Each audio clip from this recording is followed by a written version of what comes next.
Mansfield in the morning. So there's a story about a little boy in Sunday school, and the priest comes in, and it's strange because Sam was just talking about priests. Yes. The priest comes in and does a teaching on Psalm 23. Now, I'm sure you know Psalm 23 is, "The Lord is my shepherd." That's what I shall not want. And he says to the kids, and I think quite unfairly, he says, you know, sheep are very stupid and they need to be guided, and you are the sheep. And he puts out his hands and he says, and who is the shepherd? Thinking they're going to say he is. And one little boy puts up his hand and he says, Jesus is my shepherd. So the priest said, well, if Jesus is your shepherd, who am I? The little boy thinks for a while and he says, maybe a sheepdog. I love it. Beautiful. Okay, so this morning I'm going to look at who am I, which is a question we ask occasionally through life. Most people will get to that point. Who am I and why am I here? I'm going to just look at the who am I today. Briefly, I walked in here one Friday, I must say, and one of the staff members here said to me, I need 5 minutes of your time. Who am I and why am I here? And I said, okay, it takes more than 5 minutes. But today I'll take 5 minutes to give a hint of who we are. So my brother asked me on Monday to complete this questionnaire to discover my 5 strengths. He's working for an international company and he wanted me to do it.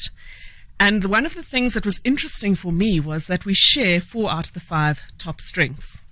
So I said to him, we're completely different people. Anyone who knows us knows that we're completely different. And I said, is that nurture or nature? And he said, no, it is our DNA. He said, you can't be anything you like, but you can be more of who you already are. Say that again.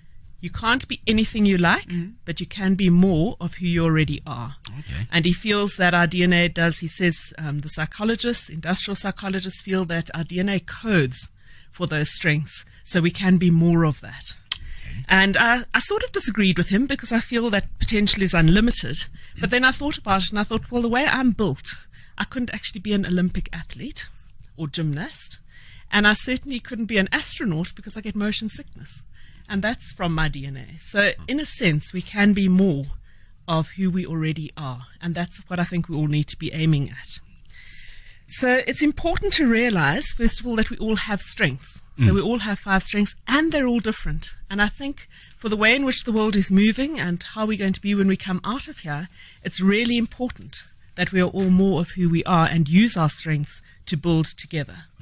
So we can't all do online courses to identify our strengths. Although I must admit I find that fascinating. But there's something we can do, especially if you're not considered an essential service at the moment, because you've got a bit more time. Maybe it's something you will want to do. We can all work at discovering the essence of who we are beyond the short time we spend here in these human forms. Remembering the quote I used the other day, and I truly believe it, that we are spiritual beings having a human experience, and we are here for a very short time. So who is the essence of who you are? Now, quite clearly, money is not the essence of who we are. What we drive is not the essence of who we are. What we look like is not the essence of who we are. Although money and health are important, especially in terms of this virus. There was a lady author, I think her name was Francesco, who wrote from Italy, from the future to the people in England. And she said, class does matter. Because while we're all in the same boat, your experience of that boat will differ. You might be cocooned in a massive mansion by yourself, or you might be in a 1-bedroom apartment in the slums with 5 other people. Yeah. So money does matter, and health we know matters. They've already told us if you have an underlying health issue, the virus will affect you. But what matters even more for me is knowing who you are apart from your body and how you look and where you live and how healthy you are. We are, in my opinion and my experience, all beautiful divine beings. And I do often talk about our divine DNA. And we don't need to cling to our fear and our the needy part of ourselves. When we know who we truly are, that's when we have that deep, abiding peace and joy. It's the peace and joy of knowing that you were before you took on human form and you will be after. I often speak about the ocean of divine love, that we don't cease to exist when this body dies, and we don't only start when we are conceived. We are before and we continue beyond, and for me as a person of faith, that is in God, God who is love. I find that this helps to anchor me and keep myself calm in the storms, knowing that this is all part of the journey. We don't know the future, but for people of faith, we know who holds our future.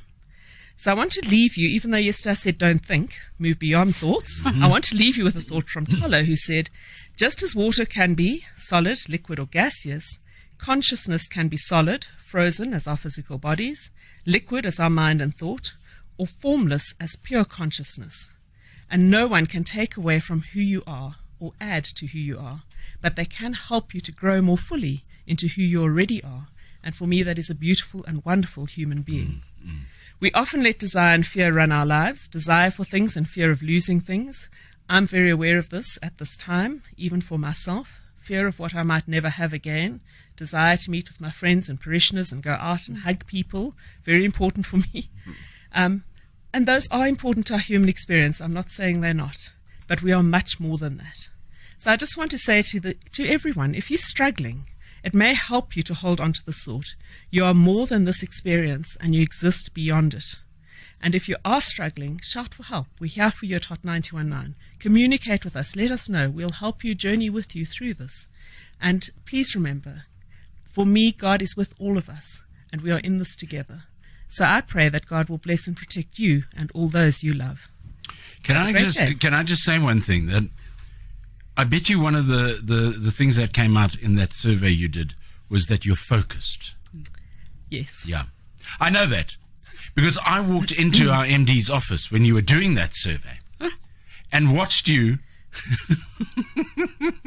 putting up your hand to him as he walked over to his computer, which you were doing the survey on, and wanted to come and ask you something. You said, Lloyd, I'm doing the survey. I need 5 more minutes. I wasn't quite that strong. And I thought to myself, she's focused. Yeah, she's focused. I was going to say it was the most disrupted survey I've ever done, with all of you walking in and out. Keeping a good social distance, I might add. Yes. Thank you, Shona. Here it comes. It's Mansfield in the morning. Driven by Sandown Motors, your Mercedes-Benz partner. On